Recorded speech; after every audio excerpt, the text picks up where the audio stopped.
A iniciar la grabación. Y déjame ver, ¿tú Y me autorizaste a compartir? sí, sí, pero Ok, dame 3 minutos para hacer una presentación formal porque ya comenzamos a grabar ok. y después los muchachos entran y bueno, y ven su trabajo, ¿no? Bueno, buenas tardes. Mi nombre es Yelitza Méndez, soy la coordinadora de Extensión Cultural del Centro Cultural de la Universidad Católica Andrés Bello. Y en nombre de nuestra directora Mabel Calderín, pues le damos la bienvenida a este tercer encuentro denominado Yo soy artista, yo soy escritora, yo soy fotógrafa o fotógrafo. Estamos súper contentos porque desde hace 2 semanas, pues venimos trabajando con ustedes por el WhatsApp virtual que tenemos y han respondido de manera muy diligente y de manera muy astuta y creativa y eso nos gusta mucho. Nos acompaña nuestra aliada en estos proyectos, que es Adriana Barrios, artista plástico y directora de la Fundación Telema. Y agradecemos profundamente el acompañamiento de Yacari Terán, que es su asistente.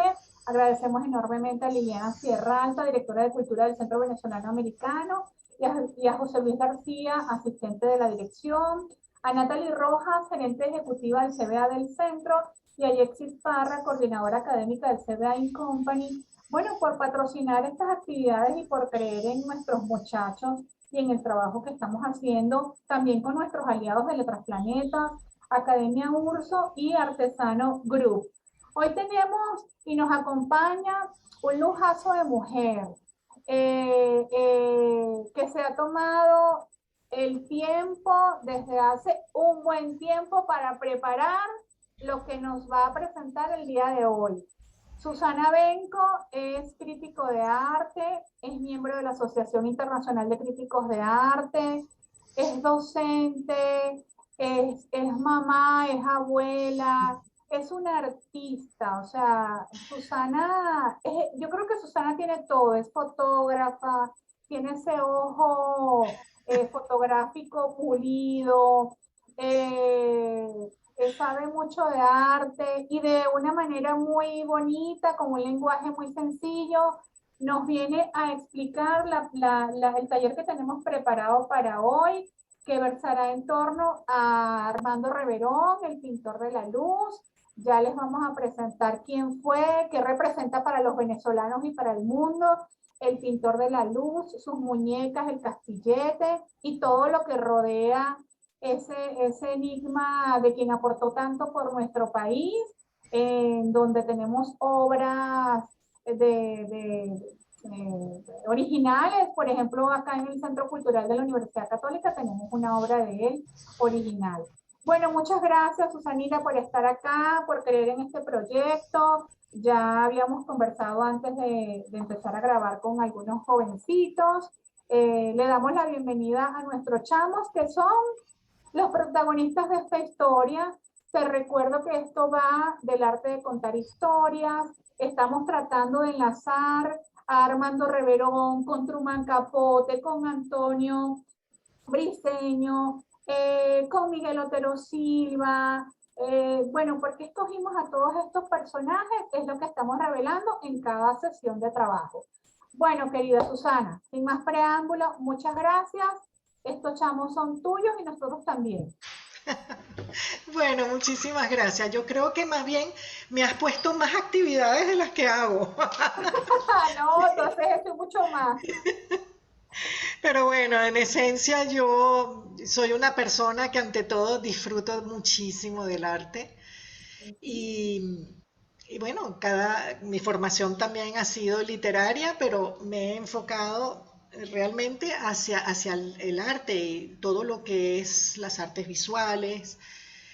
Y en particular, bueno, me encanta que participar ahorita en este proyecto, en este taller y en este encuentro con ustedes, que espero que sea de su agrado, porque además Armando Reverón yo creo que para ustedes va a ser maravilloso, porque se presta mucha recreación, a, a él era creación pura en su manera de proceder, en su manera de pensar, un personaje muy particular, en su momento, bueno, comprendido e incomprendido, pero creo que a ojos de hoy, creo que todo el mundo sabe que Venezuela no es sin Armando Reverón.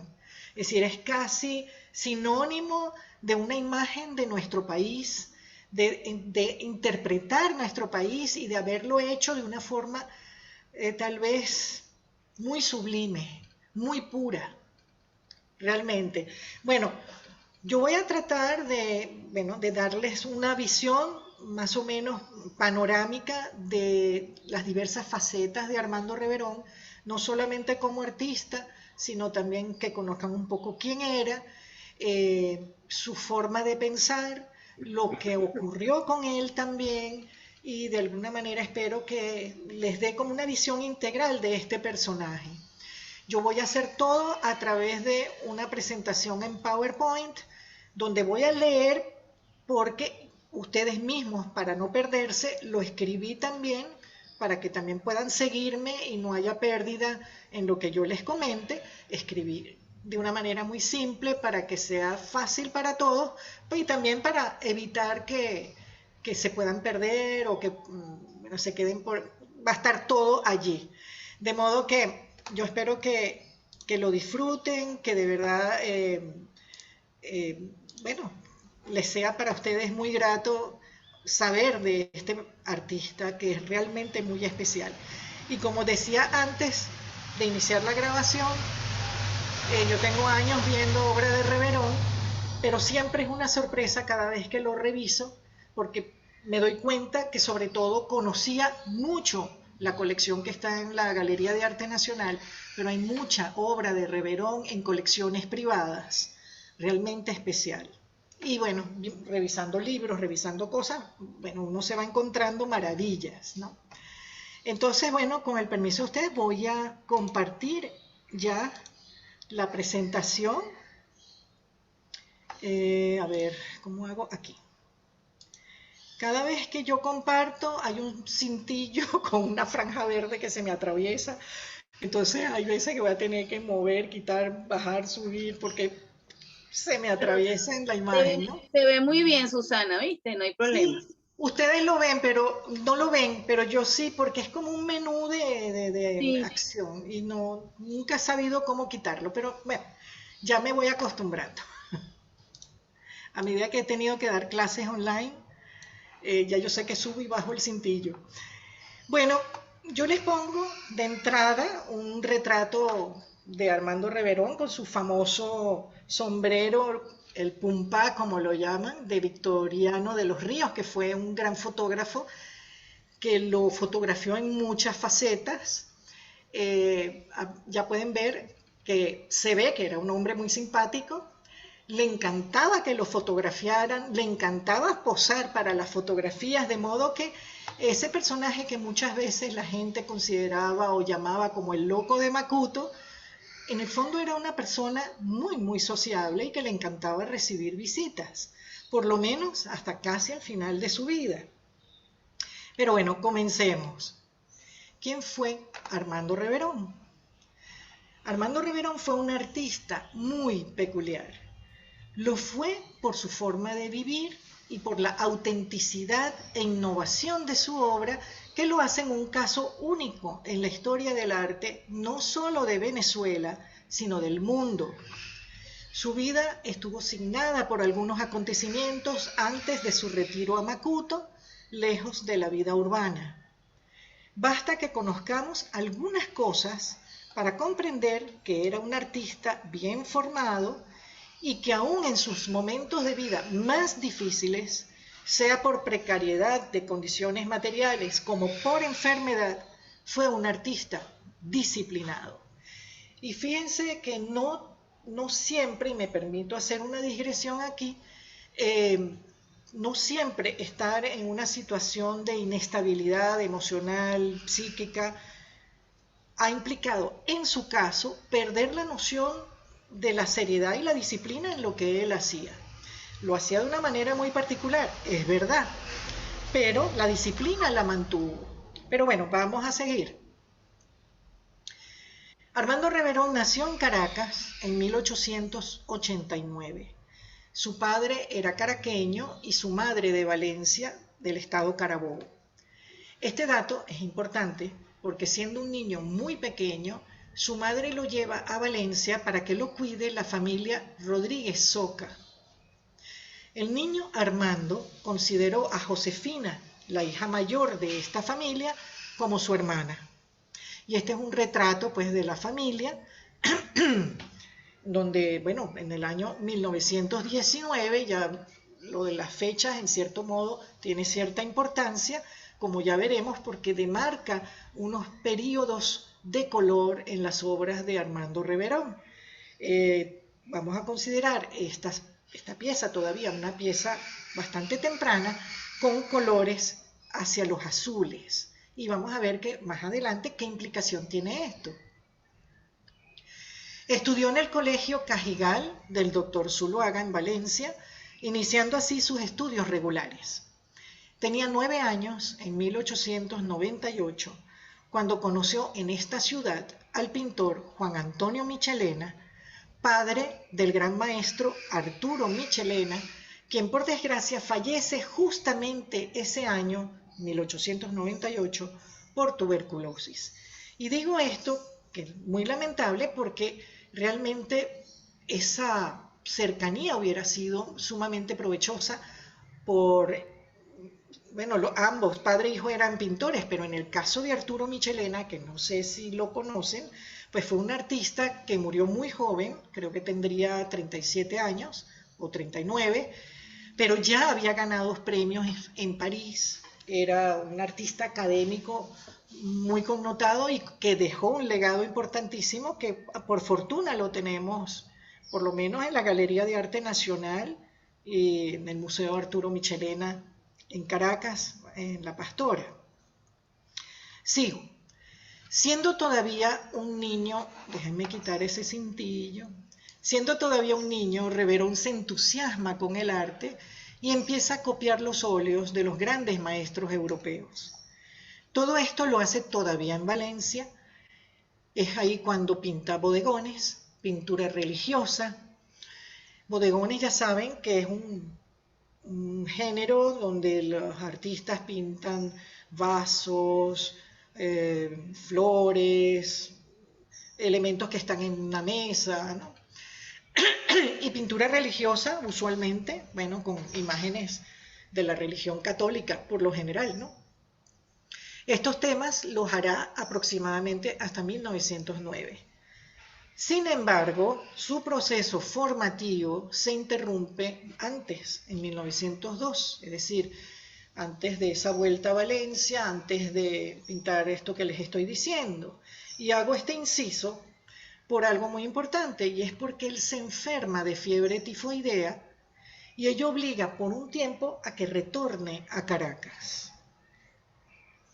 El dato es importante porque las explicaciones que dicen los médicos mucho más adelante de sus trastornos emocionales, en algunos casos dicen que tiene que ver por haber tenido la fiebre tifoidea y que los efectos, los trastornos psicológicos que ocurrieron de niño con esta enfermedad fue lo que desencadenó en el tiempo una enfermedad posterior más grave, más desequilibrada, mucho más, vamos a decir, con trastornos o episodios donde perdía la noción de la realidad, y la explicación era precisamente esa enfermedad de juventud. Es una de las hipótesis que hay, ¿no? Bueno, vamos a continuar. Cada vez que muevo el cintillo se me... Ok, perdón. Se me bloquea el pase de diapositivas. Continuemos conociendo algo más sobre Armando Reverón. En 1908, Reverón tiene 19 años. En Caracas, ingresa en la Academia de Bellas Artes. Muestra allí tener vocación para ser pintor y trabaja con disciplina. Realmente él se interesa muchísimo en esos estudios. Allí conoce a muchos artistas, pero además, entre ellos a Manuel Cabré. Las dos pinturas que estamos viendo son de Manuel Cabré, y conoce también a Rafael Monasterios, quienes serán en el futuro importantes maestros del paisaje. Aquí tenemos un retrato que Manuel Cabré hace de Rafael Monasterios en esa época temprana de estudio en la academia, y ya tenemos un Cabré maduro en el año 47, y me interesa mostrar este paisaje del Ávila. Él era el gran pintor pues del Ávila. Dedicó casi toda su vida en pintar la montaña que identifica la ciudad de Caracas, pero me interesa mostrarlo porque ya ustedes van a ver, se los adelanto, los motivos por el cual lo pongo ahorita.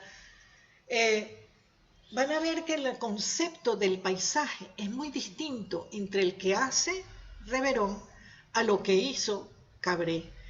Y fíjense y retengan esa imagen de ese Ávila, se van a dar cuenta que la montaña es una mole sólida, material, se impone en el paisaje.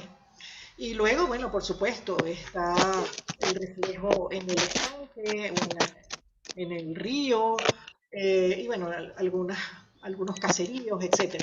Pero lo importante es la visión de cómo interpretar el paisaje. Allí pueden notar esa, digamos, característica que es de Cabré. Es una montaña sólida. Bueno, no sé si hay un problema de audio, de algún micrófono abierto. La señorita Annalí Solano, si puede apagar el micrófono, por favor. Gracias. Sí, eso, porque sí, es verdad, hace ruido. Bueno, no solamente conoció a Cabré y a Rafael Monasterio, fue muy importante conocer a otros artistas, que no me quiero extender y dispersar, pero hubo otros artistas que fueron también importantísimos en la vida de Reverón en múltiples episodios de su vida. Digamos que Cabré y Monasterios lo fueron porque ellos realmente, vamos a decir, rescataron en cierto momento a Reverón, ya un Reverón envejecido, pues de unas crisis muy fuertes, se preocuparon por él, en fin, en ese sentido pues tuvieron mucha importancia en su vida, ¿no? Vamos a seguir, estamos siempre en la etapa de estudiante de Reverón, ¿ok? Durante sus estudios en la academia se produce una huelga que ocasiona el cierre temporal de esa institución. Los alumnos protestan, no están de acuerdo pues con el sistema de enseñanza. Bueno, voy a leer la diapositiva para no adelantarme.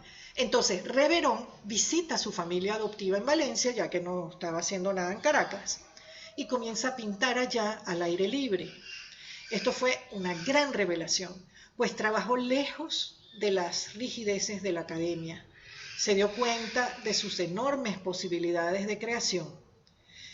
Por supuesto, al finalizar la huelga, él regresa a Caracas y termina sus estudios un año después, recibiendo además honores. Además lo exponen, en fin, él de verdad se gradúa teniendo muchos reconocimientos. Bueno, vamos a ver qué es lo que él hace después. En ese mismo año, 1912, pongo dos colores distintos para diferenciar una situación de la otra, ¿no? En el recuadro amarillo vamos a hablar sobre Reverón. Ese año, 1912, Reverón es becado por la Municipalidad de Caracas. Así serían los reconocimientos que él recibió como estudiante, como muy buen estudiante. Y viaja a España. Estudia primero en Barcelona, donde también se encuentra su amigo, el pintor Rafael Monasterios, pero luego viene a Venezuela por un asunto familiar, una breve estadía, regresa a España y decide estudiar en la famosa Academia de San Fernando en Madrid, que es la academia donde por lo general los grandes artistas han pasado por allí. Termina sus estudios en 1913 y viaja el año siguiente a París. Va a pasar en París algunos meses. Ahora bien, en ese mismo año, 1912, aquí en Caracas, un grupo de jóvenes artistas forman en Caracas el Círculo de Bellas Artes. Querían trabajar al margen de los estudios de la academia. Todo esto, fíjense que es una rebeldía o una protesta, vamos a decir, continuada. Aun cuando parara la huelga, aun cuando volvieran a trabajar en la academia, a estudiar, había siempre la inquietud de querer algo más que no se estaba ofreciendo en la academia. Entonces querían trabajar al margen de los estudios de la academia y lo hacen precisamente porque buscan renovarse artísticamente. Ellos saben que en otros países, en Europa, justamente en Europa, están ocurriendo unas renovaciones muy violentas, lo que se llaman las vanguardias históricas, que con el tiempo se le ha dado ese nombre, pero ya para 1912 había pasado movimientos, o están pasando movimientos importantísimos, como 10 años antes, o no, menos, 5 años antes, o 6 años antes, había pasado el fauvismo, había pasado el cubismo, el orfismo, movimientos que no voy a tratar aquí, pero son de realmente una revolución en las artes. Trastocan totalmente el concepto de cómo pintar. Y no necesariamente parecido a como nosotros podríamos imitar una realidad que vemos. O sea, había una distancia cada vez más tajante de imitar la realidad o de pintar como podía hacerse con una fotografía. Había cierta rebeldía al respecto. Pero bueno, no voy a entrar en eso porque me voy a desviar mucho, pero sepan que se forma este círculo de bellas artes donde estos artistas tratan por sí mismos buscar esa renovación, esa libertad de creación. Consideraban que la educación que recibían en aquella institución no estaba acorde con los nuevos tiempos. Parece que se quedaron como muy atrás, muy en la academia, muy como se pintaba en el siglo XIX, con los temas mitológicos, con pinturas basadas en la historia, etcétera. ¿Y ellos qué hacen? Bueno, primero libertad absoluta y segundo, empezar a salir a ver el sol, a ver la vegetación, a ver el aire, a ver el paisaje. Y también seguían con los estudios de modelo, como lo vamos a ver en la imagen que viene. Ellos se reunieron primero en un teatro que les prestó, creo que Rafael Calcaño, el Teatro Calcaño, les dio el espacio, les prestó ese espacio y allí pues están esos jóvenes haciendo pues sus ejercicios, sus pinturas, seguían también el tema del desnudo, como lo pueden ver allí, es un tema clásico, es un tema que viene de siglos atrás en la historia del arte. El punto no es tanto el tema, sino cómo expresar esos temas, cómo hacer algo novedoso de un tema que puede ser clásico. Ahí estaba el gran desafío. Y bueno, hubo muchas respuestas, pero no nos vamos a meter en eso ahorita. Nos vamos a concentrar en Reverón. Reverón todavía no participó en el Círculo de Bellas Artes porque él estaba viajando a Europa. Pero sí cabe decir que influyó muchísimo el movimiento impresionista, que no es del siglo XX, es de finales del siglo XIX, y ya en Europa el movimiento impresionista implicó también todo un trastocamiento de los criterios de lo que debía hacerse en pintura, porque ya los artistas impresionistas, de alguna manera, lo digo ahí en la diapositiva, promovieron la libertad de creación y la libertad de pensamiento sin dejar de admirar la pintura clásica. Bueno, este en el caso de los del Círculo de Bellas Artes y el impresionismo francés. De allí que se interesaron por la luz y el paisaje. Y me voy a permitir hacer una pequeña digresión, porque cuando decimos esto, es importante entender qué era lo que los impresionistas buscaban. Primero es es un movimiento que en su momento no fue comprendido por la crítica, vamos a decir, oficial francesa de la época. Estamos en, por ejemplo, 1872, es esa obra de Monet, porque, como les digo, no respetaba esa cosa del parecido exacto al modelo, y empiezan a trabajar la impresión que tienen del paisaje. Y cuando un crítico de la época dijo que eso era muy impresionista, que lo decía de manera despectiva, resultó que fue perfecto para bautizar el nombre del movimiento, donde una serie de artistas, cada quien con su búsqueda y estilo particular, se interesaban en el paisaje y se interesaban en los cambios lumínicos de ese paisaje. Más que la forma del paisaje, que las siluetas de los elementos que están en un paisaje, es precisamente esa atmósfera de luz que de paso cambia de color a medida que las horas van pasando. Entonces ahí tenemos una obra de Monet que se llama Impresión, es un amanecer, y donde vemos esa atmósfera de ese comienzo de día, donde está el sol saliendo, reflejando el color del sol, pues se refleja en el agua. Casi que hay una integración entre el agua y el cielo, porque el paisaje se ha convertido en esa atmósfera. Esa es una manera de trabajar el impresionismo, pero hay otras, como por ejemplo trabajar con pinceladas muy cortas, como puntos, y a través del color y observación, pues a través de puntos ir construyendo pues la visión, por ejemplo, de un paisaje. Bueno, esto en la Academia de Bellas Artes de 1910, 1912, todavía esto no se aplicaba. Luego se empezó a aplicar.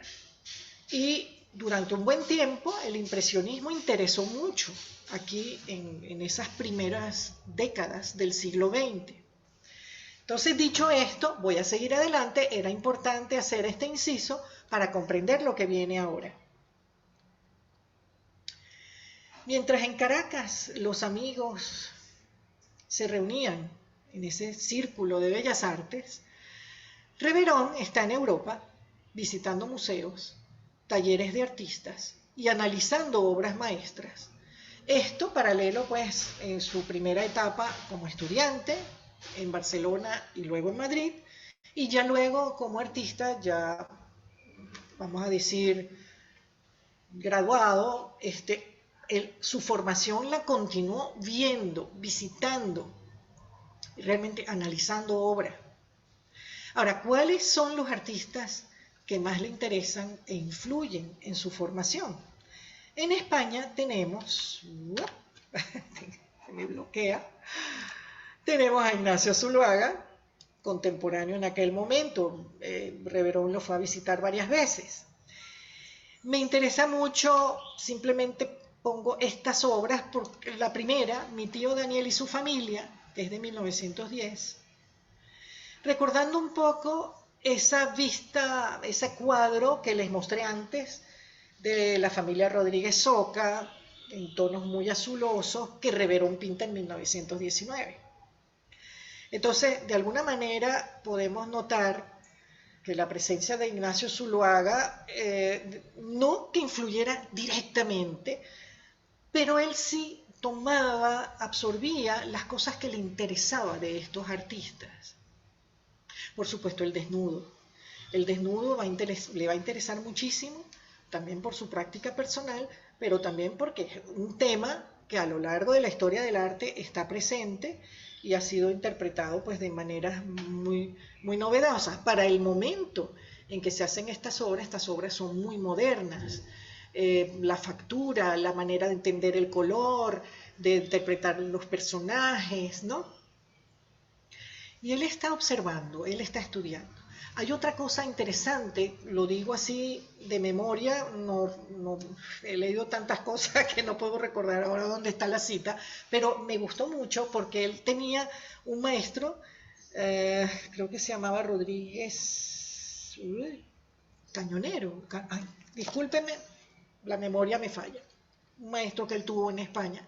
Y él decía que a él no le interesaba realmente la obra de su maestro, porque esa obra que su maestro hacía quedaba en los límites del marco.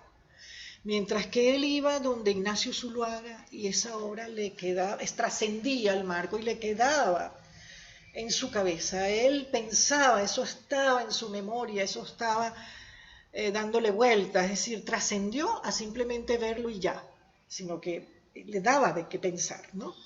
Bueno, este es uno de los artistas que influyen mucho en su formación en España. Luego tenemos el Greco, muestro dos obras emblemáticas e importantes de estos artistas. Me estoy yendo siglos atrás, ¿ok? Me voy a la historia del arte, español.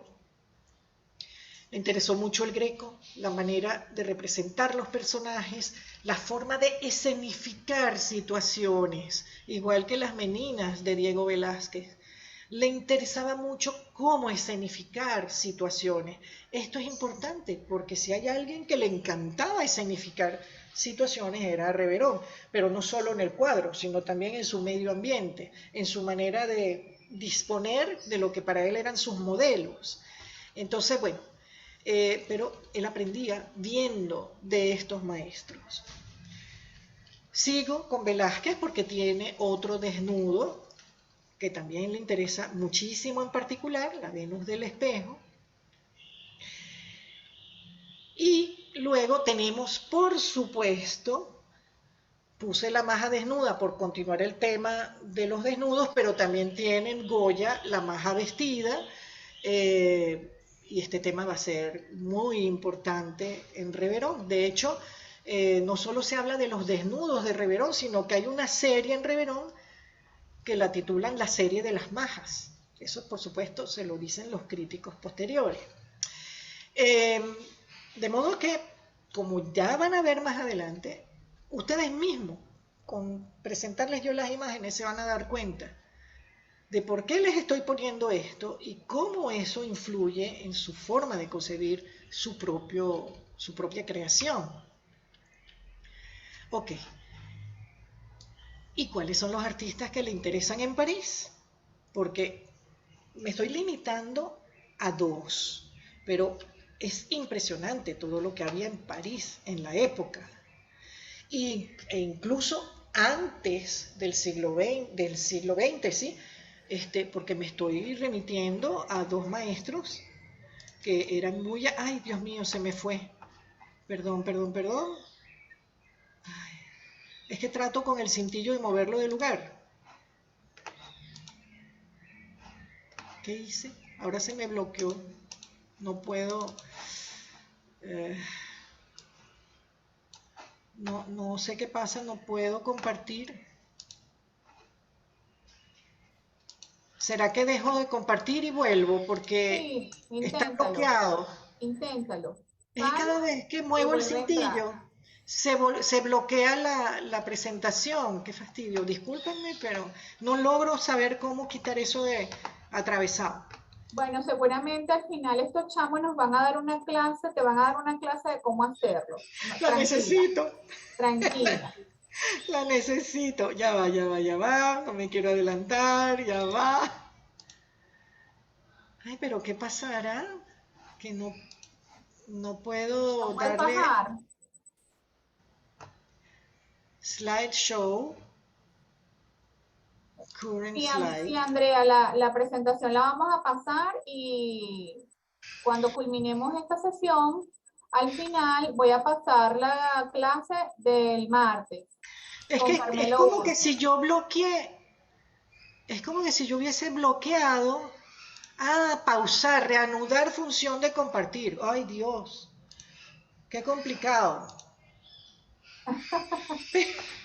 Pero... Eso pasa, tranquila. Oye, Susana, hay una niña muy querida en el grupo, todas son queridas, pero ella tiene entre 9 y 10 años, que me lo aclare su mamá, y nos pregunta que manifestemos por qué pintar desnudos era arte. Ya mi querida Adriana le mandó un audio a la niña pero sería maravilloso que también lo escuchemos de ti. ¿Por qué pintar desnudos era considerado arte? María Ángel tiene 9 años, creo que es la más pequeñita del grupo, pero es una niña maravillosa, o sea, ella dibuja, ¿no? Ok, tuve que cerrar la presentación porque es mi presentación la que se bloqueó.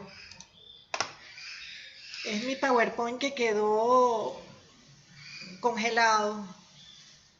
Ok, ok, Sí, ok. sí. Bueno, pero tranquila. Le seguimos dando la bienvenida a los chamos que se van sumando a esta hora y, y ya saben que vamos a mandar estas cosas por el correo y por el WhatsApp. Ok, déjame ver qué pasa. Ok, me voy para... Oye, qué difícil, Dios Pero santo. Ahora sí, se está ahora viendo, sí, sí, se está viendo, Susana, ajá. ahora sí. Era Perfecto, mi maravilloso. PowerPoint se bloqueó. Ok, bueno, contesto primero para no Bueno, perder de... me gustaría que contestaras porque la niña está muy pendiente, como todos Sí, nuestros chamos. bueno, Ella está atenta, pues. ok. El desnudo es un tema que se ha trabajado a lo largo de la historia del arte. En parte, bueno, un poco viene pues del interés desde los antiguos griegos, y estoy hablando de siglos antes de Cristo, porque había su manera de concebir la belleza era a través de la perfección corporal. En el caso de los griegos, que hicieron una cantidad de esculturas, eso se convirtió en un ideal de belleza, se convirtió también en un ideal de la proporción, obviamente, de cuerpos muy bien proporcionados, ¿ok? Eh, no conocemos muchas de esas esculturas griegas porque se han destruido a través de las guerras, pero los romanos la imitaron muchas de esas esculturas que en su momento lograron sí ver y conocemos sobre eso precisamente también gracias a los romanos. Eso se convirtió en un ideal clásico y se convirtió también en un género artístico, así como existe la pintura religiosa, existe el paisaje, existen las flores, el retrato, bueno, la pintura histórica, la exaltación de los héroes. El cuerpo humano también era una forma de exaltar su belleza. Y eso no es, como les digo, no es algo nuevo, eso viene desde la antigüedad griega, desde que uno, bueno, eh, si revisan libros de historia del arte y se van a la antigüedad griega, van a ver cómo se cultivaba la belleza a través de la belleza corporal. Era una de las maneras. Pero además, no solamente la parte corporal en sí, en muchos casos, en ese entonces, la manera de representar sus divinidades, sus dioses, los antiguos griegos creían en muchos dioses, era también representándolos corporalmente, a veces vestidos, a veces desnudos. Y era su manera de explicar también el mundo y de por qué las cosas que ocurren. Es decir, si el dios del Olimpo, el padre de todos los dioses, se enfurecía, entonces mandaba unos truenos y mandaba unas tormentas terribles. O más bien se congraciaba con los seres humanos que le hacían rituales y honores, y entonces mandaba la primavera. Había muchas maneras de explicar lo que ocurría en el mundo. Los artistas siempre han buscado representar su visión de las cosas. Esa visión de las cosas que les estoy explicando ahorita era así en aquel tiempo. Pero a medida que van pasando los siglos, ¿verdad? Los intereses cambian.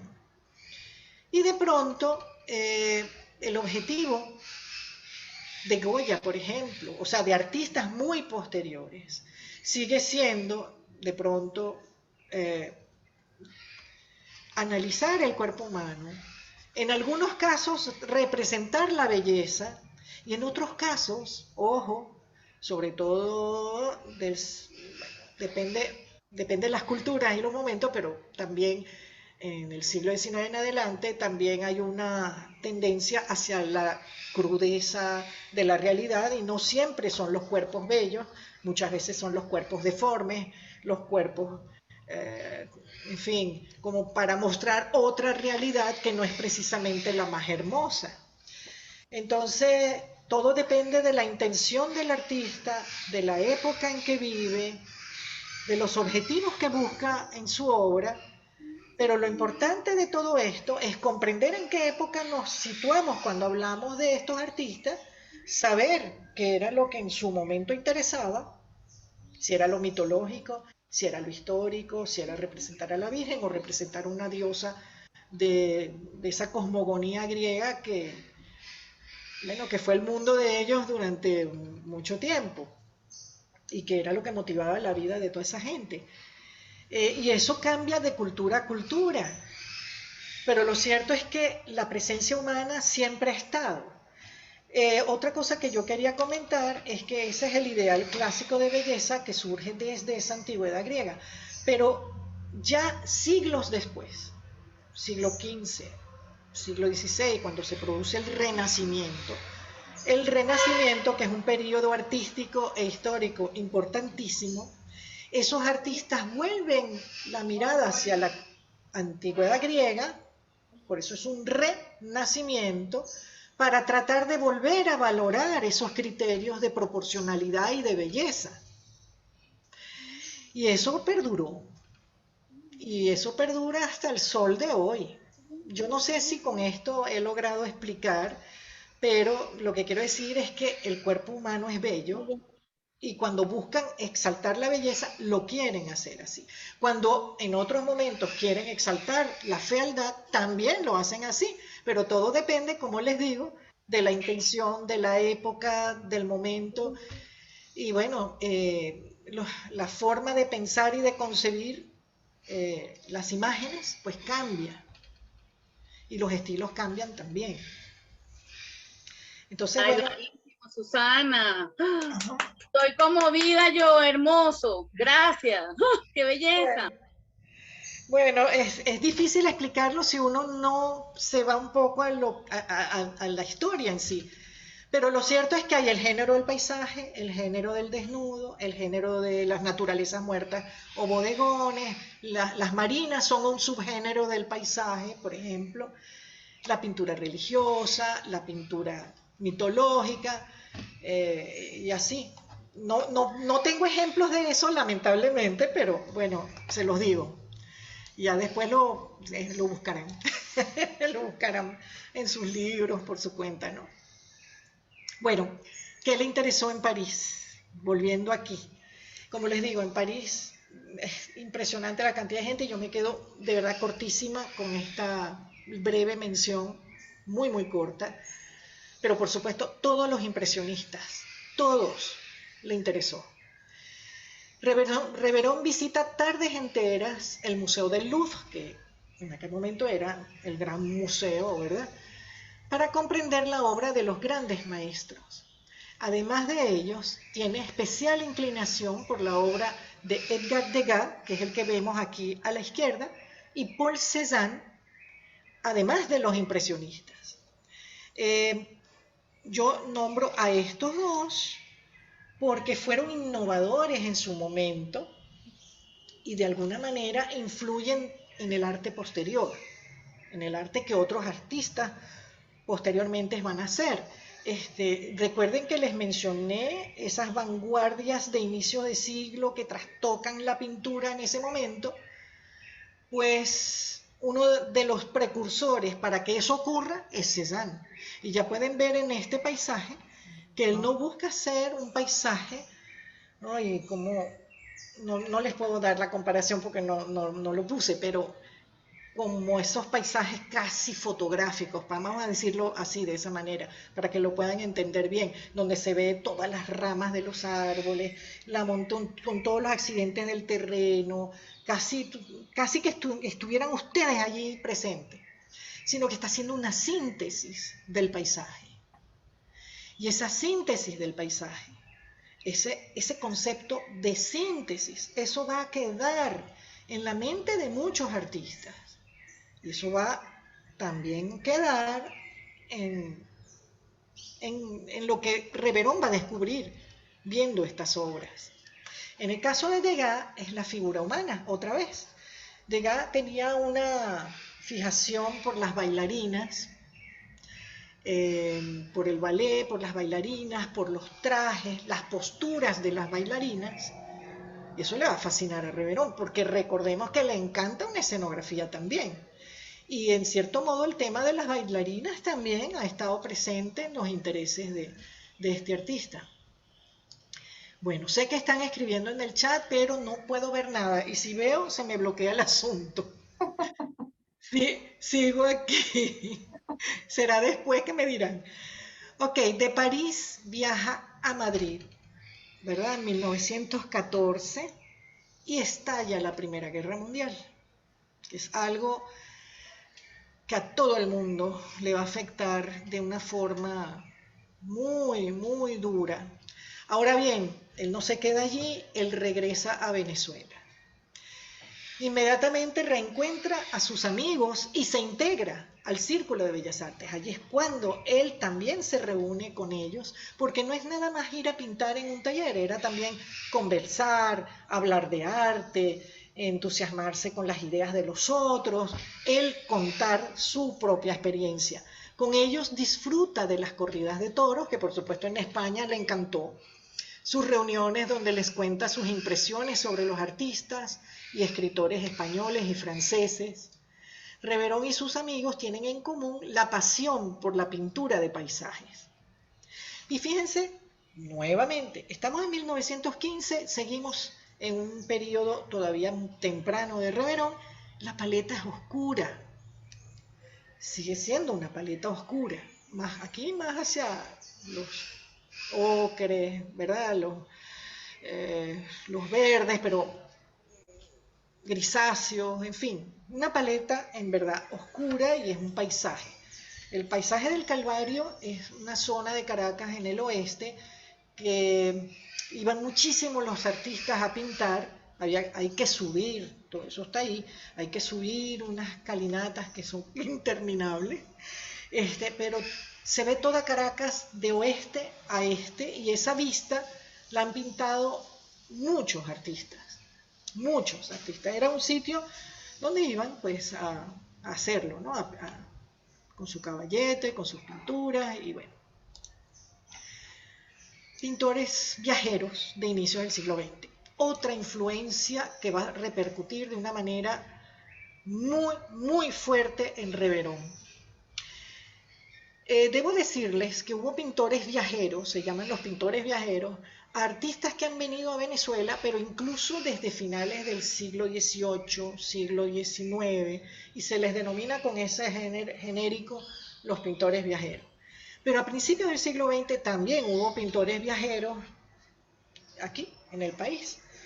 Y bueno, en buena parte, en algunos casos, huyendo de la Guerra Mundial.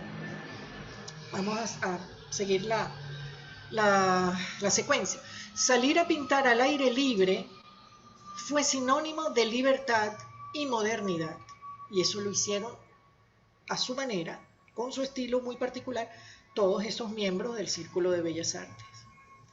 Influyó también en esto la visita a Venezuela de pintores de otros países que trajeron su experiencia como paisajistas. Varios trabajaban con el estilo impresionista, como el rumano Samis Munzner. Fíjense, puse esta marina con uveros muy especialmente, porque ya se van a dar cuenta, ya cuando pasemos a Reverón propiamente dicho, la importancia que tuvo Munzner también en esa amistad con Reverón, ¿no? Y en mostrar cómo él hacía estos paisajes al estilo impresionista. Fíjense que todos los ramajes son puntos de color, eso es algo muy propio de los impresionistas para ir armando su paisaje, ¿no? También hay un mismo criterio también de síntesis, de valoración de color, de la luz, no siente playa, ¿verdad?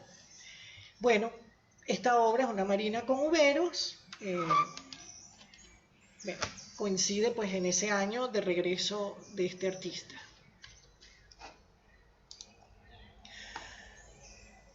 Otros dos artistas que vinieron a Venezuela fueron el franco-venezolano Emilio Boggio, franco-venezolano porque nació en Venezuela, pero vivió muy poco en Venezuela. Y luego vuelve a Venezuela y pasa pues unos cuantos años aquí y muy en contacto con estos artistas que por supuesto, gran revelación que vengan y ellos ver cosas nuevas que por supuesto así no se pintaba en la academia. Y el otro, el ruso Nicolás Ferdinandov, que va a tener importancia es poco. Va a ser casi pues una relación de hermandad pues con Armando Reverón. Eran en cierto modo todos estos artistas aventureros, pero también huían de la guerra en Europa. Sus obras eran muy novedosas para nuestros jóvenes artistas venezolanos. Fíjense que Boggio pues tiene una riqueza cromática y lo que intenta hacer no es una imitación de un paisaje. Él está expresando su manera de ver y de sentir ese paisaje a través de esas pinceladas de color y con esa manera muy sintética de mostrar el mar, la costa, el puerto de La Guaira, el cielo, en fin. Y sigue estando dentro del lineamiento de los impresionistas franceses. Es decir, hay una continuación del impresionismo en esta primera década, segunda década del siglo XX, algo que debo decirles que en Francia se estaba hace tiempo dejando atrás. Pero para nuestros venezolanos eso era muy importante. Y Nicolás Ferdinandov tenía otro criterio para hacer sus obras. De él se dice que era más bien simbolista, que le gustaba más bien el estilo, vamos a decir, modernista de lo que se llama el Art Nouveau, que era expresar toda esa vegetación de una manera, la verdad es muy encantatoria. Su distintivo eran esos azules, un azul muy particular que era del estilo de Ferdinandov. Tal vez eso lo distancia un poquito de las tendencias impresionistas y lo hace un poco más moderno de acuerdo a los criterios europeos, ¿no? Del estilo modernista. Lamento no haber puesto imágenes comparativas de qué es a lo que me estoy refiriendo con ese estilo, porque hubiera sido tal vez interesante, pero bueno, tomen nota de eso y después buscan Art Nouveau, que se escribe Nouveau,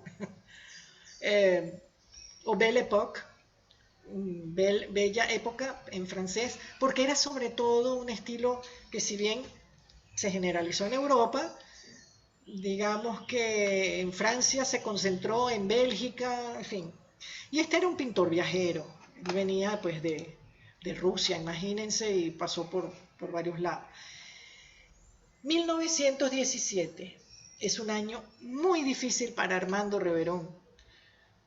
La experiencia en el Círculo de Bellas Artes, tan provechosa para él y sus amigos, termina porque el grupo se disuelve. Otro evento ensombrece la vida del pintor, la muerte de Josefina, su hermana adoptiva, algo que le afecta mucho. Él va a Valencia, realmente sufre enormemente por la muerte de esta hermana, que de paso, cuando él le dio aquella fiebre tifoidea, quien lo cuidó fue ella. Entonces el afecto era muy entrañable y entonces una pérdida tremenda para él. Entonces, bueno, son tiempos de depresión. Todas estas depresiones influyen mucho en su personalidad. Y estamos viendo un nocturno, estamos viendo nuevamente obras todavía con ese tono oscuro, sombrío, pero de mucha calidad plástica. podemos decir, a pesar de que hay críticos que sitúan el periodo azul en 1920, pero uno puede decir que viene de antes, porque esto está ocurriendo y él está pintando pues de esa manera. Los siguientes 3 años, después de 1915-1918, Reverón reside entre Caracas y el litoral. Todavía no decidió huir de este mundo urbano, no decidió todavía quedarse definitivamente en Macuto, pero va y viene. En 1918 conoce a Juanita, quien será su modelo y compañera incondicional por el resto de su vida, su esposa, su pareja. No encontré una foto juvenil de los dos, pero aquí pueden ver que el amor era incondicional hasta que eran mayorcitos. Y él la pintó constantemente. Aquí la estamos viendo pues en una obra, vamos a decir que pertenece entre el periodo blanco y el sepia, pero ahí va. Pero bueno, vamos poco a poco, ¿verdad? Entre 1919 y 1922 aproximadamente, realiza importantes pinturas que se caracterizan por un lado por su nocturnidad, como estamos viendo aquí, y por el otro por el predominio del color azul. Alfredo Bulto, amigo y crítico de arte, que ha escrito infinidad de trabajos, van muchos acerca de él, ha calificado esta etapa de su obra con el apelativo de periodo azul. De hecho, el que determina que hay un periodo azul, un periodo blanco y un periodo sepia es Bulto. Ya luego otro crítico, lo menciono solamente para que Juan Calzadilla le agrega la serie de las majas. Y hoy día hay críticos que no utilizan este calificativo, sino por periodos temporales, ¿no? O de estilos, pues, de otra. Pero bueno, en verdad es bastante definitorio el separar ciertas series por el color.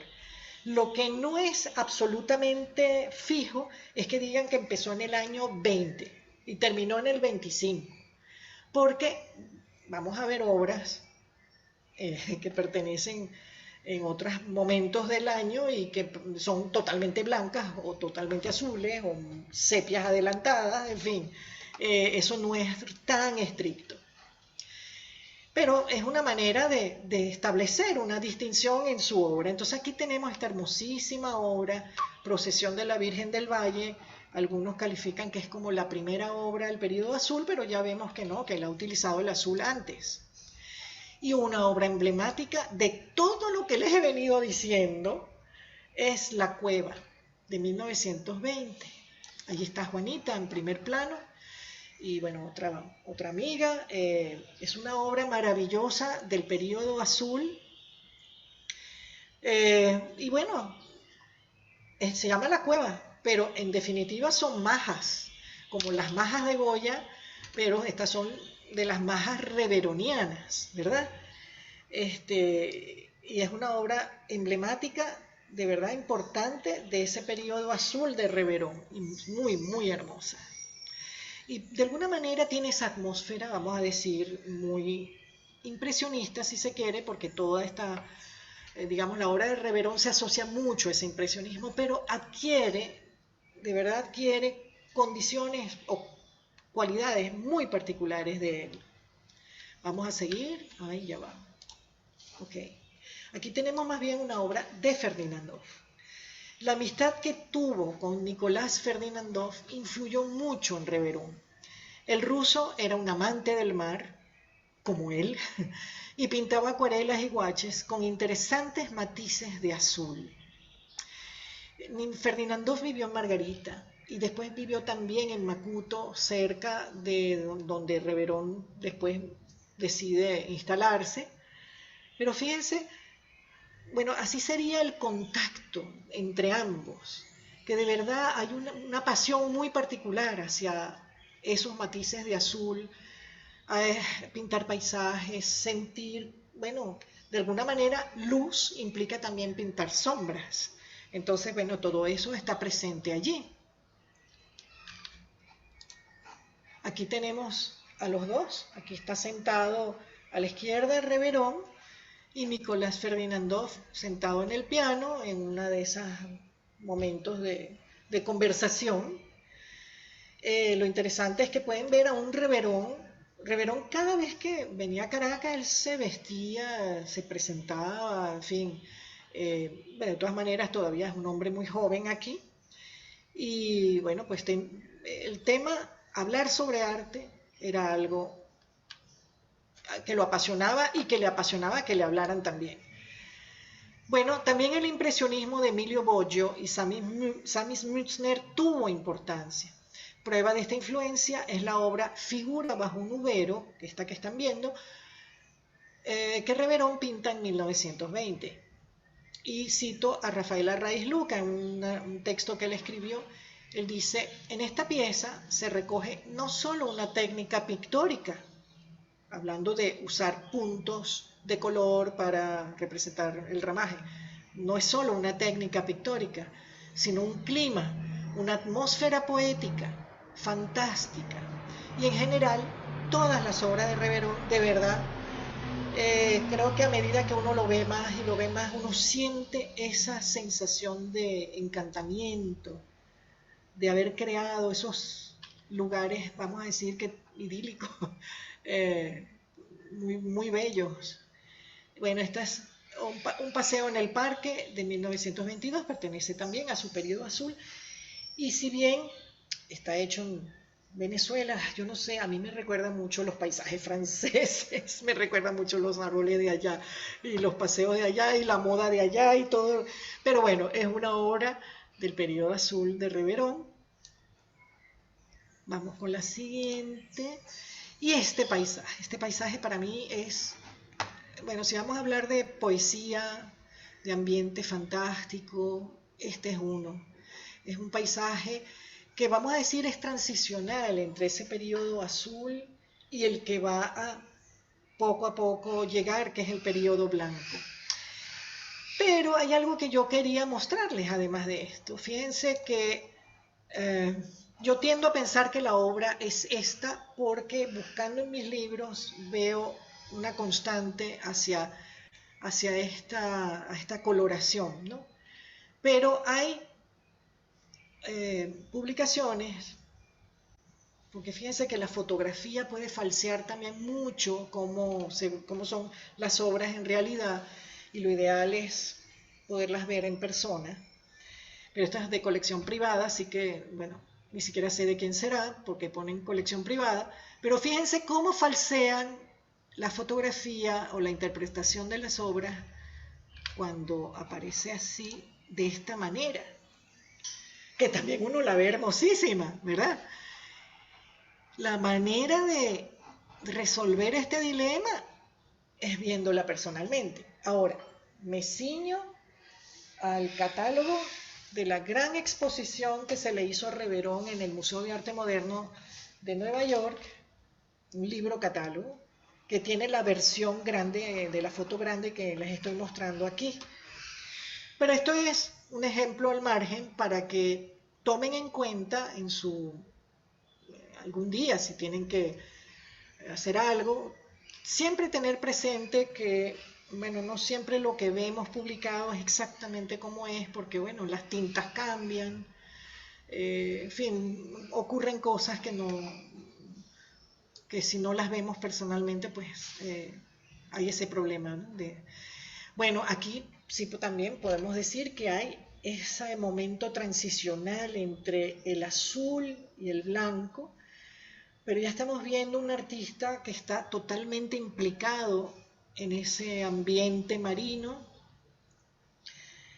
ya posiblemente decidió vivir en Macuto y se desplazaba a ciertos lugares para ir a pintar, porque aquí está Naiguatá, una hermosísima pieza donde estamos viendo pues todos esos ramajes, esa manera de darle forma a un paisaje, pero que casi todo lo que un cabré hubiera pintado, el tronco macizo, las hojas macizas, ¿verdad? Sólidas. Reverón diluye todo porque parece que la luz impregnara todo. Y por la luz, por efecto de la luz, las formas se diluyen.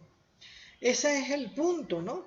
De quien toma como elemento protagónico en una obra la luz. Y por eso le decían el pintor de la luz. Ok, Reverón fue a Macuto tantas veces que con el tiempo decidió hacer aquí su hogar.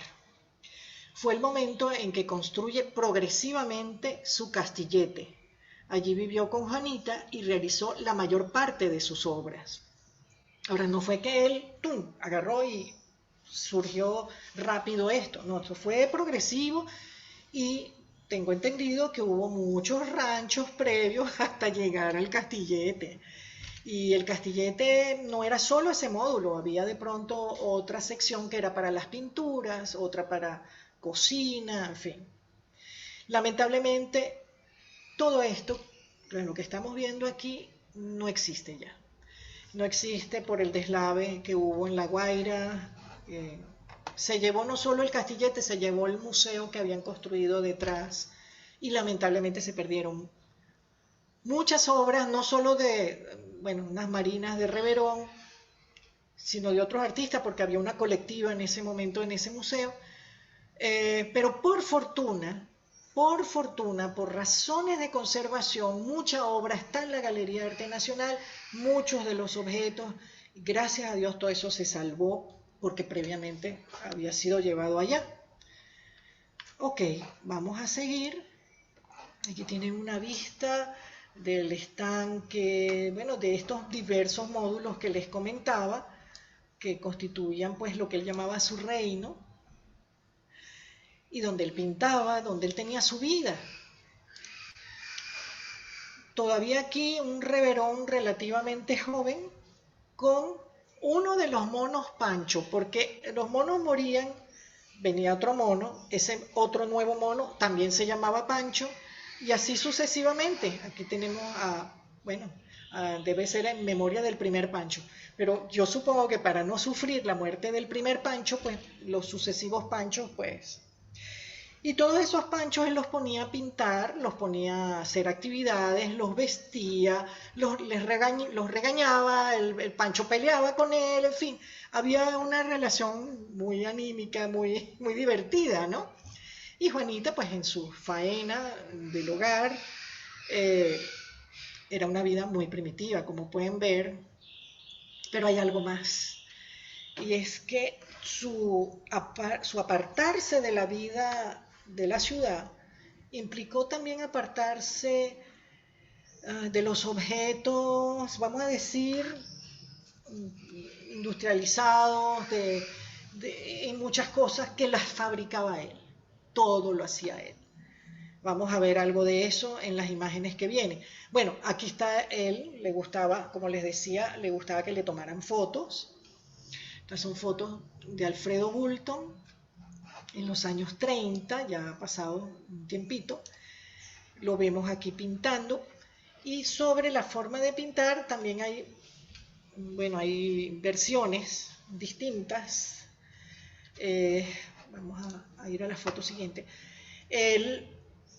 Lo que sí es cierto es que él se amarraba en la cintura una especie de faja, cuero, algo que le apretaba muy duro, al punto que era hasta doloroso, porque él quería separar la parte superior del cuerpo, que él consideraba que era la parte, el mundo espiritual, de la inferior, que era el mundo material, lo que toca tierra, pues.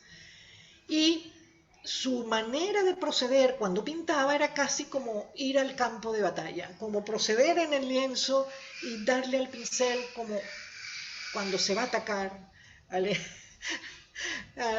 la tela, pero era casi pues todo un ritual de pasos de movimientos y de concentración. Parece que también se tapaba con unos tapones de madera que se fabricaba para no oír ruido, para que nada lo perturbara.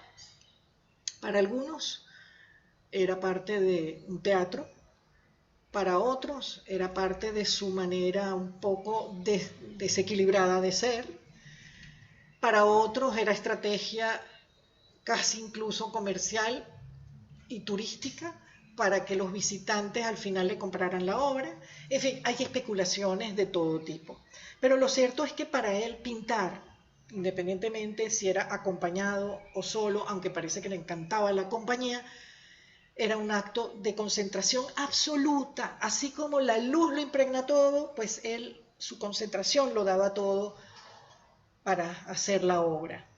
Entonces, bueno, aquí lo vemos en este mismo ritual cuando estaba haciendo el retrato de una de las visitas que él tuvo, con su famoso caballete, que se conserva en la Galería de Arte Nacional, por cierto, y que la pobre Juanita, cuando iban a la playa, después de posar horas en el sol y tal, tenía que cargar. Y bueno, en fin, como les digo, incondicional era Juanita, ¿no?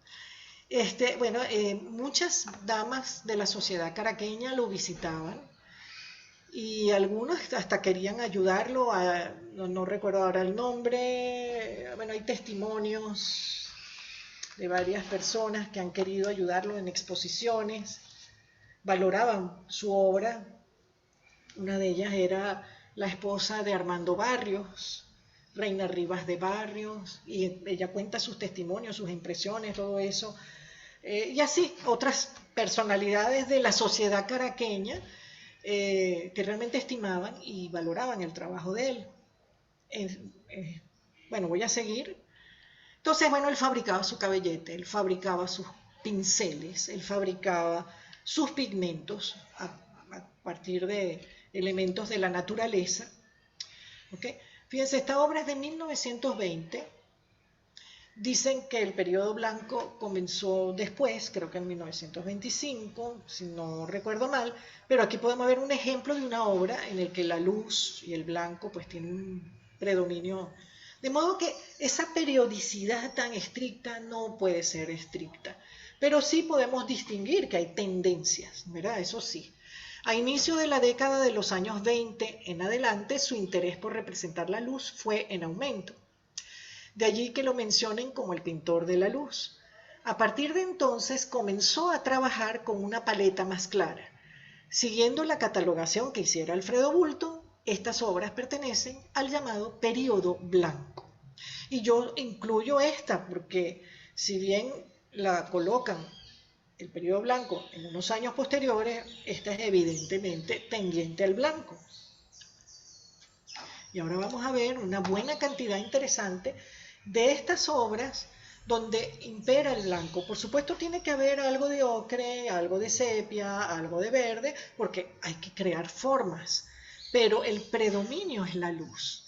Y muchas veces la luz no era solamente con pintura blanca, muchas veces era la tela blanca, dejándola al natural, la que daba la luz.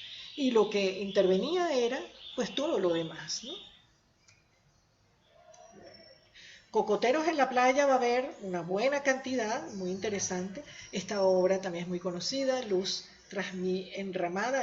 Podemos decir que es casi una vista de interiores y cómo a través de ese, vamos a decir, trasluz, vemos el adentro y el afuera.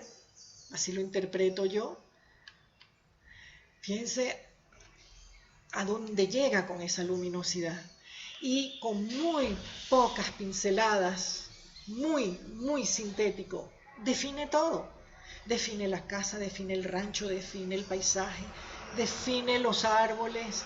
Aquí vemos que hay pigmento, que hay textura, y bueno, interpretamos que allí está un ubero posiblemente, el rancho, en fin, el paisaje detrás, el rancho en Macuto. Esta obra a mí me parece maravillosa. Aquí ya vemos esta conjunción del sepia con esos toques blancos, pero ojo, ese sepia también puede ser la tela al natural, porque él también pintaba mucho con tela de coleto, es muy rústica, y hay una anécdota que he leído, ya no recuerdo quién lo visitó, que le regaló unas telas blancas muy buenas para que dejara de pintar con esas telas que consideraba que, bueno, que era perder la obra. Y el personaje vuelve después y ve las últimas obras, le muestra al Reverón sus últimas obras y siguen siendo con este tipo de tela como de saco, de coleto. Y entonces dice, bueno, ¿y las telas que yo te regalé? Ay, eran muy buenas. Yo no las iba a usar para esto, así que yo me hice unos catres. Entonces, bueno, así era Reverón, ¿no? El interior del rancho. Entonces, estamos viendo que hay un privilegio con la luz allí, ¿no? Una obra bellísima de Makuto.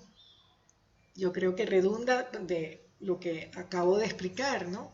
Cómo la atmósfera lo impregna todo. Hay una sensación de luz, pero también de salitre, de arena, de mar, en fin, todo está, pero de una manera muy, muy sutil, ¿verdad?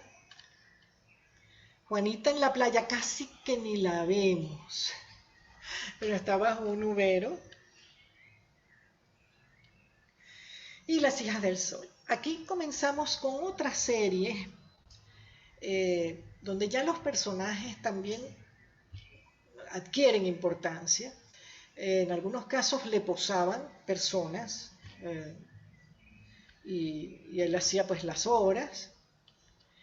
Fíjense que cuando mucha gente decía que todavía que, oye, pero este tipo tiene una vida un poco extravagante, yo pongo estas dos obras porque aquí podemos notar cómo era un artista que analizaba lo que iba a pintar, porque son dos obras distintas, pero estamos viendo las mismas modelos, el mismo motivo, el mismo punto de vista, el mismo enfoque, por supuesto, dos soluciones algo distintas, ¿verdad? Una es la lectura, otra es la hamaca, pero en esencia el motivo está y él está analizando lo que está haciendo. O sea, aquí no hay una locura absoluta, ni mucho menos, aquí hay mucha conciencia.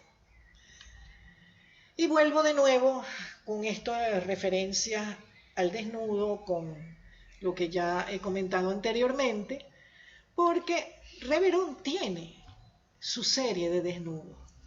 En algunos casos es Juanita, en otros casos, bueno, generalmente es Juanita. Pero no me quiero adelantar. Tenemos aquí el desnudo en el paisaje, donde estamos viendo una obra que considero que está en esa transición entre el blanco y el sepia, pero digamos está mucho más construida las formas, ¿verdad? Con respecto a los paisajes evanescentes que vimos anteriormente. Las majas. Y las majas, recordemos, por un lado, que le gustaban las escenas de las bailarinas de Degas, eso por un lado, pero por otro lado, le gustaba escenificar, que es algo que he repetido en ocasiones aquí, porque él también se hizo sus modelos, él se hizo sus muñecas, porque además él consideraba que se portaban mejor que las modelos naturales, porque esas estaban como él quería que estuvieran, las horas que él quería que estuvieran, en la pose que querían, y además él le daba nombres, eran para él seres vivos. Y bueno, aquí está él, con las muñecas, incluso no solamente a veces eran ya muñecas de mujeres, que él mismo cosía, él mismo les pintaba, les ponía el cabello, sino también tenía bebecitos, todo hecho con trapo, ¿verdad? Ya nos estamos acercando a los años 40, donde poco a poco sí empezó a tener unas crisis muy fuertes, pero bueno, todavía estaba en ese mundo mágico que él se creó. Serafina, Graciela, la muñeca Guajira. Entonces, bueno, para él eran personajes fundamentales en su trabajo. Los muebles eran hechos por él. Todo eso que ustedes están viendo, el sofá, la silla. Y aquí está él con sus muñecas, una de las obras con estas muñecas. Ya estamos viendo colores más hacia el sepia, una manera de proceder tal vez un poco más construidas las formas, ya es una actitud distinta en la forma de pintar.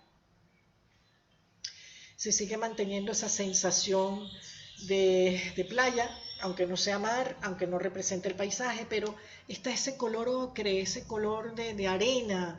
Y por otro lado, bueno, está su mundo reflejado allí, de las muñecas.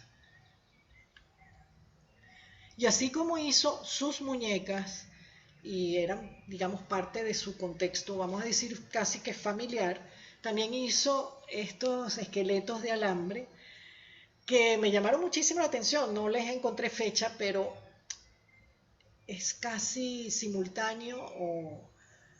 Hay otros artistas que han trabajado con alambre, pero con otros fines, por supuesto, muy distintos al de Reverón.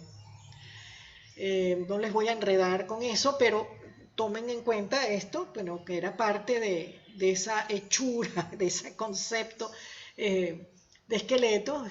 Y bueno, cada uno pues con objetivos muy distintos. Son otra manera de trabajar la figura humana.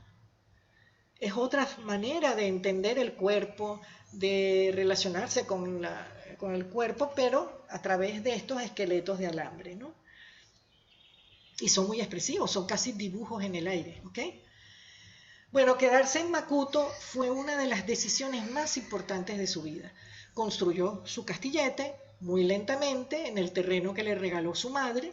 Así terminó su vida errante e hizo de esta morada su reino.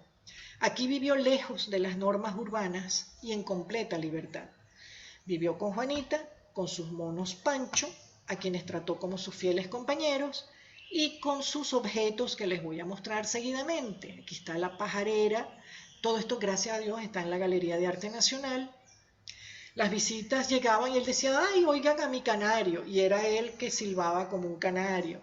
Él animaba estos seres, bueno, que vivían allí. Su teléfono, todo hecho por él, la silla, el florero con flores, con papel, el dominó, juegos de dominó, las máscaras, hay muchas máscaras también,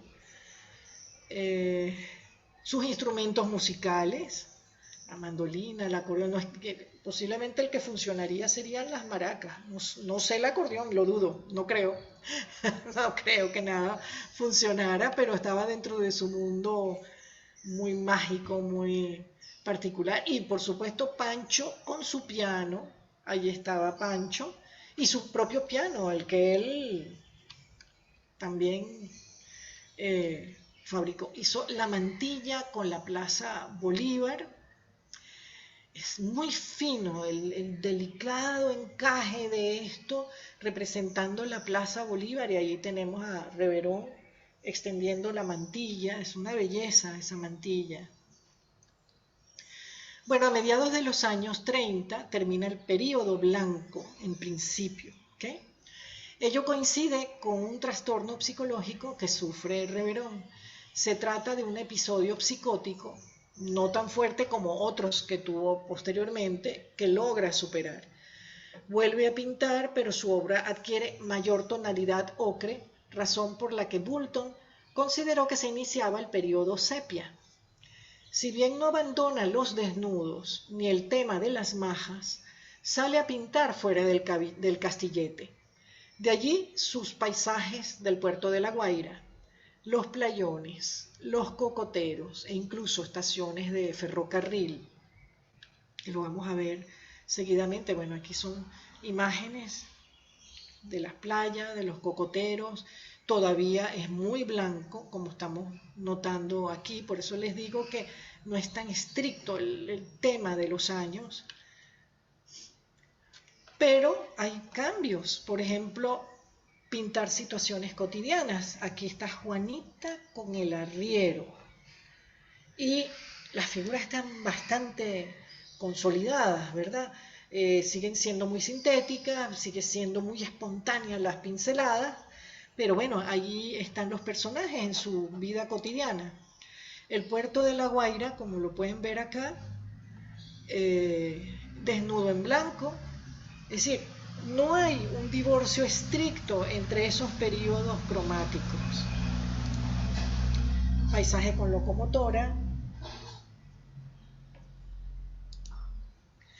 Y este famoso desnudo acostado de Reverón, y yo digo famoso, bueno, porque está también, es como emblemático de ese periodo sepia, primero por el sepia, obviamente, luego por la forma, ¿no? Contundentemente es otra maja desnuda, acostada.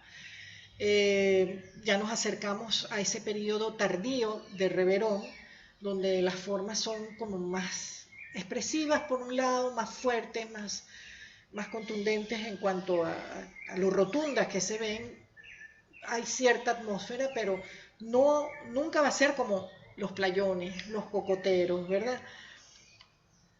Aquí está la mujer acostada, Armando Reverón. Por eso insistía yo en darles el referente de esos artistas que él le interesaban, y vuelvo de nuevo con esto, para ver de dónde vienen, pues, ese interés de Reverón y luego, bueno, su propio mundo particular con Juanita, con modelos, con las muñecas, ¿verdad? Y, bueno, forman parte, pues, de ese universo absolutamente personal del artista. Paisaje sepia.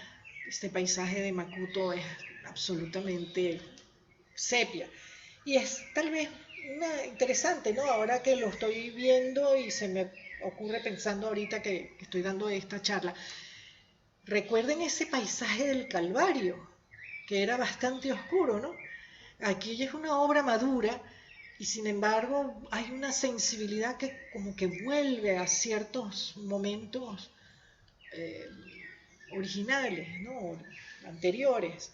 Y este cocotero que es también emblemático de ese periodo sepia, donde los trazos blancos, fíjense, son como 3 manchas blancas, prolongaciones de esa pincelada, que lo dicen todo, hablan del mar, hablan del cielo, delinean de alguna manera la montaña, de alguna manera define partes de ese paisaje y es absolutamente una síntesis del paisaje, ¿no?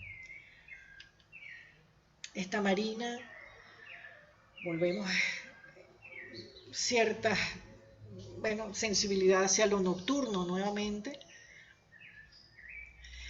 Y no debemos olvidar escenas que en algunos casos probablemente pudieron ser creados con sus muñecas, con sus modelos, Cruz de Mayo, bautismo.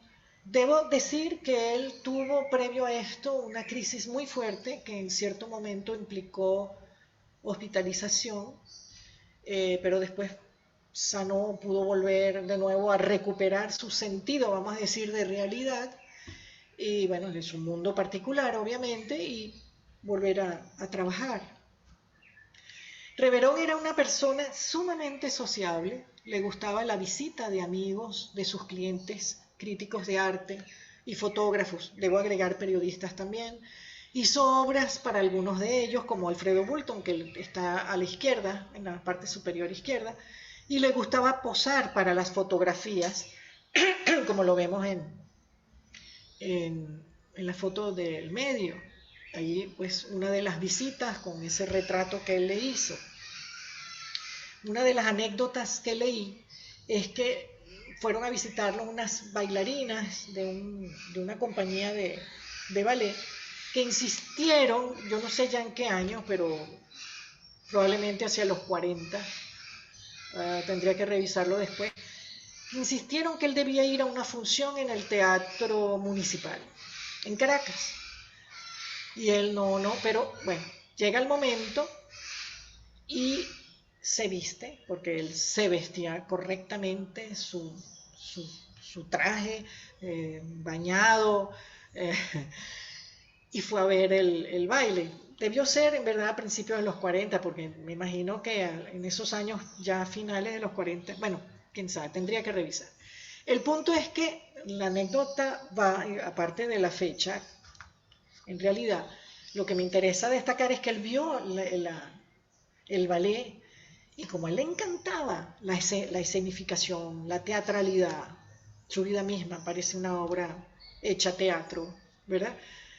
Él regresa a su castillete y sus muñecas fueron ese cuerpo de baile. Fue algo que, bueno, lo estimuló también para trabajar ese tema.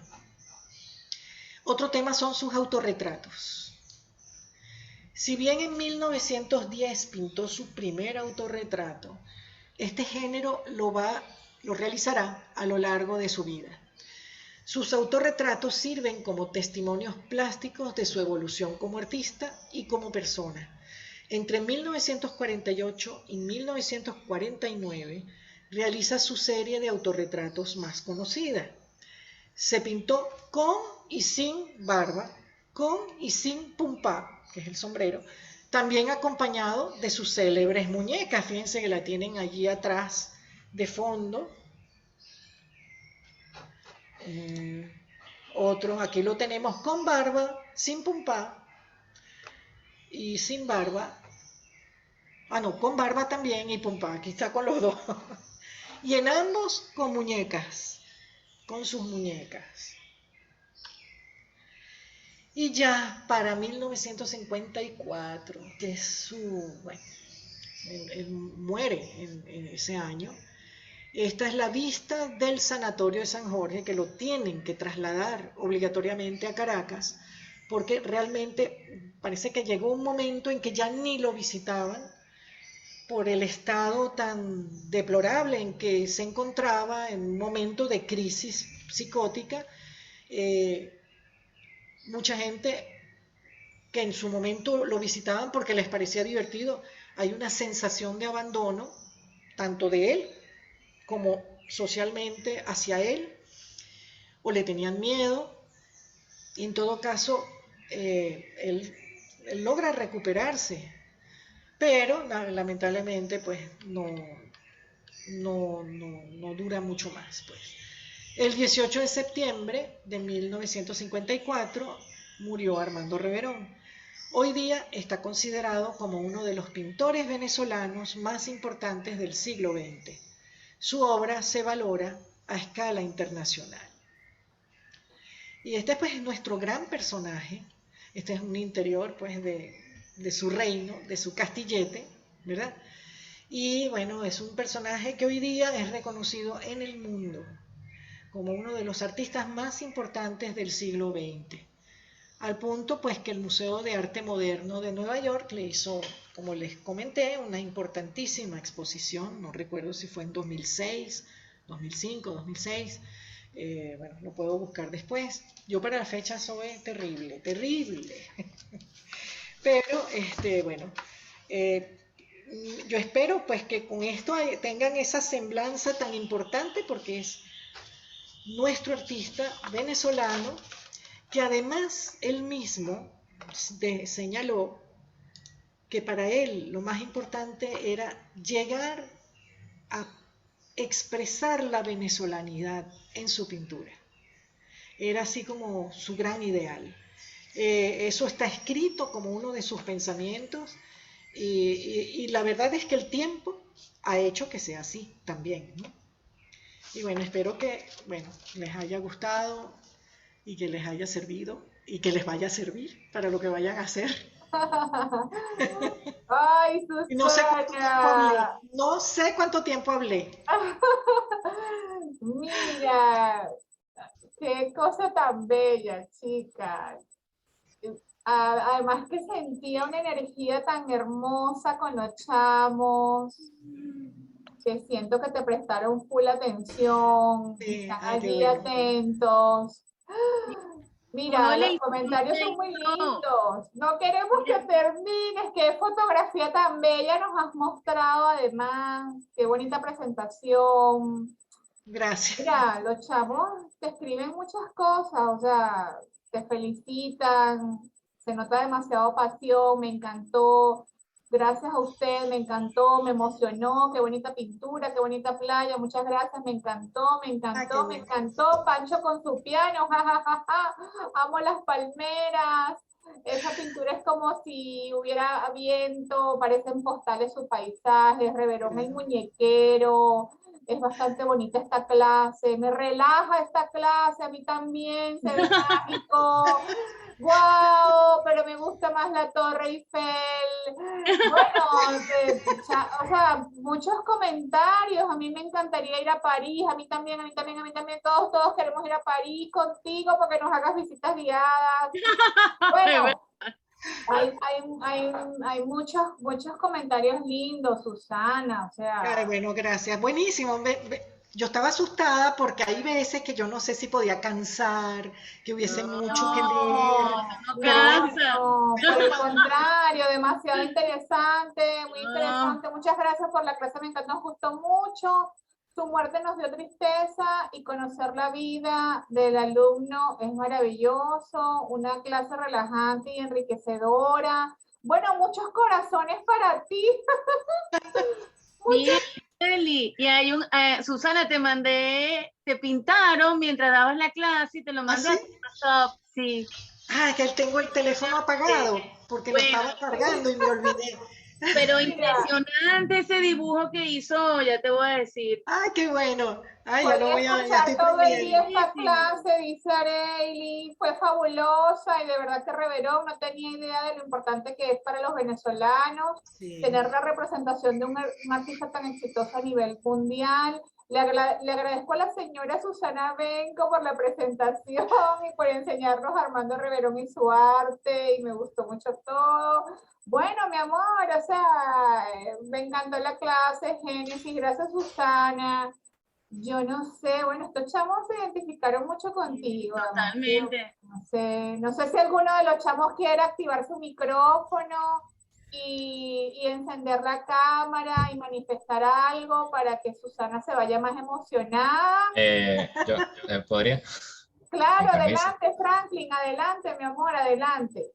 Bueno, no, quería darle las gracias a la señora Susana porque de verdad me fascinó demasiado. O sea, la pasión con la que usted habla de Armando Reverón me encantó. No solo por cómo nos narró toda su evolución artística, porque para mí fue interesante. Así contándolo rápido, cuando estaba en segundo año me tocó hacer una línea de tiempo de varios artistas venezolanos y fue en ese momento cuando tuve una conexión muy grande con los distintos artistas que ha tenido Venezuela a lo largo de su historia. Y creo que la verdad, pasé muy por alto a Reverón, porque recuerdo cuando estuve investigándolo, veía sus obras y como que no llegaron a conectar de todo conmigo, porque yo, no sé, había algo, esa parte peculiar de su arte, y no fue hasta ahora que toda esa pasión con la que usted habló me hizo llegar y entender su arte, de verdad que me fascinó, la verdad. Me Estoy alegro muy agradecido. muchísimo. Sí, y lo que me interesa es que también vean, por un lado, su vida apasionante. Obviamente eso es algo que... Ay, ya empieza a sonar mi teléfono. Sí, Ya empieza a sonar, a sonar, a sonar. Ya va, sí. déjame quitarle. Pero observar que un artista cambia según sus momentos, puede cambiar su paleta de colores, puede cambiar su forma de expresar y de trabajar. Y todavía él se mantenía, dentro de todo, muy coherente en sus búsquedas, ¿verdad? Este, y lo digo porque hoy día podemos encontrar en este mundo contemporáneo artistas que pueden trabajar de manera radicalmente diferente y son el mismo artista. Y antes eso se consideraba que faltaba coherencia, pero hoy día la heterogeneidad forma parte de lo contemporáneo. En el caso de Reverón, estamos en un artista obviamente consecuente en una búsqueda, y dentro de esa búsqueda él encontró riqueza, pero de verdad que no se agota.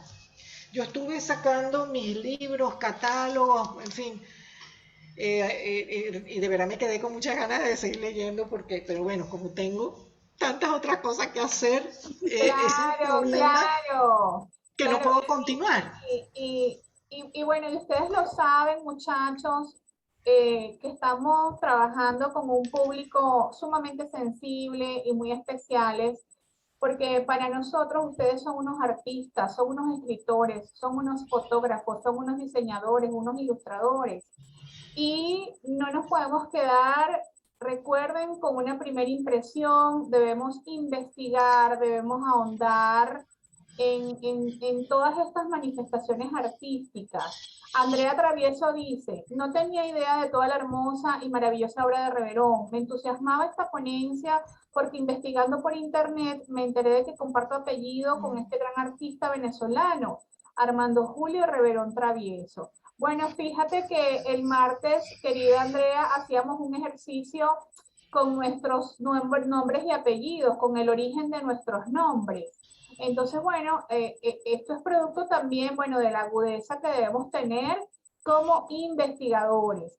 Maravilloso que lo hayas visto por internet y esa es la intención, pues que ustedes no se queden solo con lo que nosotros les estamos diciendo, sino que sigan investigando. María Victoria Hidalgo, le agradezco a la señora Susana Benco por la presentación y por enseñarnos a Armando Reverón y su arte, y me gustó la torre. María Victoria, ¿por qué tú no activas el micrófono que te estoy viendo allí la carita para conocerte, para que Susana te conozca? ¿Quieres decirle algo? Pero ella está aquí, bueno, yo la veo. Sí, es ella, me parece que es ella, ¿verdad? Sí, está entre Adrián Ajá. Y Cáceres. otra persona quiere manifestarle algo a Susana, ¿con cuál otra obra se identificaron? ¿Alguien quiere manifestar algo o quieren seguir usando el chat? Bueno, ya también estamos sobre la hora. ¿Alguien quiere decir algo más? Silencio total. Pasó Armando Reverón. Por aquí. Bueno, qué lástima de verdad que el Castillete ya no exista. Yo tuve oportunidad de ir, bueno, fui en mi época adolescente, unas cuantas veces, ¿no? Pero hubo una en particular que fue muy especial, que todavía no existía el Museo Armando Reverón, y todavía habían objetos allí, pero ya era el museo, no, ya era el Museo Armando Reverón, pero sin la construcción que se hizo después atrás, sino que era Castillete nada más. Y recuerdo, yo aún era estudiante de la Escuela de Letras de la universidad, Adriano González León, el escritor, era profesor nuestro allí en la escuela, y entonces me sugiere si yo quería aceptar un trabajito, un trabajo que consistía en leer escritores y artistas que hablaran sobre la soledad. Porque el tema era, iban a hacer una exposición de Armando Reverón y sus objetos y referentes en torno al tema de la soledad. Y se llamó Los Grandes Solitarios. Como yo estudiaba letras, bueno, fue muy chévere. La verdad es que fue un trabajo, ahorita me olvido, y se hizo un catálogo pequeño, pero con extractos de pensamientos en torno a la soledad. De varios artistas y de escritores, claro, con la guiatura de Adriano González León, porque él era el que sabía más por dónde debía yo leer. Claro, claro. Y recuerdo que bajamos juntos a Macuto. Oh, qué Bajamos chévere. juntos a Macuto y entonces nos atendieron muy bien. El que era director en aquel momento del museo del Castillete, allí pude ver dentro, ver los objetos, ver la mantilla, y luego terminamos bañándonos en Macuto. Claro. Bueno, chicos, fíjense, la asignación que tenemos, producto de esta maravillosa ponencia con Susana, es que deben hacer una composición. Es decir, pueden hacer un dibujo, una pintura. Para los escritores, por favor, en 2 párrafos, lo que absorbieron de esta clase.